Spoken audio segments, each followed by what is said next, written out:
Hello. How are you, Conchita? I'm good. How are you? I'm fine, thank you. We're talking days before Israel chooses its next Eurovision contestant from Rising Star. How do you sum up your year so far as the winner? Well, my year obviously was a very exciting one, and winning the Eurovision Song Contest is actually more than I could ever dream of. You know, I got the opportunity to meet so many different people, so many important people to me, like Ban Ki-moon, who is, I think, one of the most important people we have when it comes to human rights. And I met Karl Lagerfeld. I was invited to the Golden Globes, and this is just everything so big and so beautiful. You know, it completely changed my life, and I'm so thankful that I can actually now do what I always wanted to do.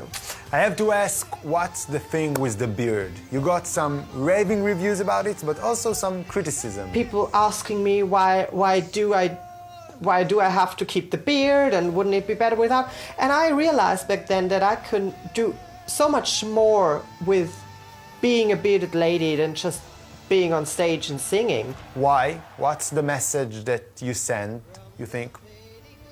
Well, you know, because as simple as it can get, because I feel beautiful. I feel comfortable with the beard. I think it fits my face, and it fits the whole makeup and the lashes and the wig, and that's why I kept it. You know, I never thought of asking somebody if I could do it, because it's my life, you know, and I think we all should think that way. Make it as fabulous as you can, because you only got one life, and if you're not hurting anybody, you can do almost anything. You obviously sing beautifully, but do you think it's the beard that won you the Eurovision? You know, actually, I knew that a bearded lady is not a common thing. And I think one of the most important things missing in our society is that people stop to talk to each other. And I realized that even if you don't know me, once you see me, you talk about me. Because you go home and say, well, guess what? I've seen a bearded lady today. What do you think about that? And I think that's so important, just to talk about stuff and create your own opinion. When you walk down the street, I wonder, do you walk as Tom or as Conchita, with the wig and the eyelashes? You know, when it comes to my private time, I don't wear the lashes and the wig. And when I have a day off, it's just Tom, and nobody would recognize Tom. Oh. And that's a great thing. You know, I take the bus, I take the underground, I go have coffee with my friends, and nobody cares about me, and I love that. But on the other side, I love to be in the center of attention. I just like to be, you know, photographed, and I love that people ask me for an autograph. So I just love both sides. How was it growing up as Tom? Well, yeah, you know, as a teenager, I grew up in a quite small village, and I was surrounded by very conservative people. And I had a tough time. I never got, like, physically bullied or something, but, you know, they would call me names, and that hurt. And during that time, I realized that you only can hurt me if I don't know who I am. And when I realized, well, I'm perfect the way I am, I didn't care about other opinions anymore. So I guess it was thrilling going back home as the winner after the contest? Well, returning to my hometown was quite intense. Let's put it that way. It was beautiful to see that people understood me, they accepted me, and they respect me now. I think, you know, you have to get over these times, and you have to forgive and forget, you know, because we all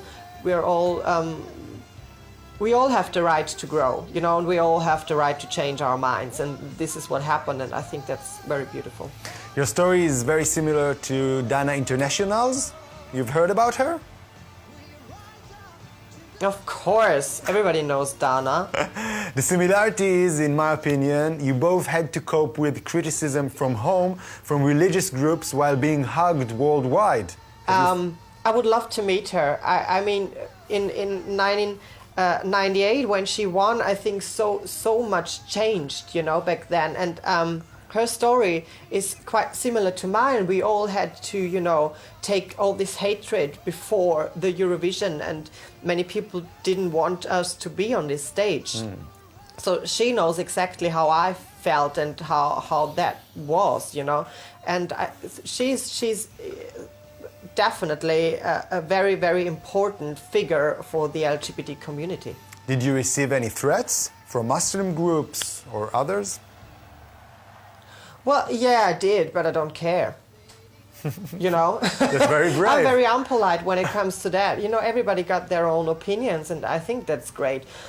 You should just respect the fact that we are here, that there are people out there with another point of view. I also have another opinion on their life, but I would just say it if they ask me, and I would say it in a very respectful way.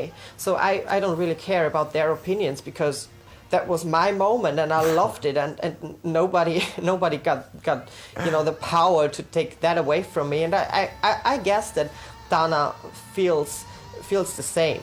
So let's get back to the present. Do you have any tips for the next Israeli contestant, the Rising Star winner, who will represent Israel? What I can say out of my experience, just do what you feel. Just do what you feel and don't care about anyone. If you get the chance to stand there, these are your 3 minutes and nobody else. Not for a record company, not for a TV station. You're standing there as an artist and sing your heart out. This is the only job you have. And do it. I will. We will. Thank you so much. Keep delivering your message. Good night, Conchita. Thank you, you too. Thanks for your time. Bye-bye. Goodbye.